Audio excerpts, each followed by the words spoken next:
شو نمط الصورة؟ لاعب. هل اللاعب يلي بالصورة لعب بكأس العالم 2022 بقطر؟ لا. يا معناها هو لاعب جديد أو اعتزل بعد. طيب، هل اللاعب يلي بالصورة هو لاعب معتزل؟ ايه. ممتاز، معتزلين. هل اللاعب يلي بالصورة لعب لبرشلونة أو ريال مدريد من قبل؟ ايه. وأكيد لازم يكون لعب مع ميسي أو رونالدو. هل اللاعب يلي بالصورة لعب لريال مدريد بفترة وجود رونالدو؟ لا.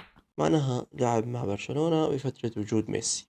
أنا هيك بدي أفكر. راح أعطيكي الأربع اختيارات اللي أنا أفكر فيهم. ممكن يكون دافيد فيا، تشافي، إنيستا، بيكي. لا، ما أنا منه. سؤالك الأخير. بدي أعتبر إنه هو ببرشلونة بوجود ميسي. في كتير المشكلة، خليني أفلترهم على قسمين. هل اللاعب يلي بالصورة لعب بالدوريات الثلاثة الكبرى كلياتهن أو اثنين منهم على الأقل؟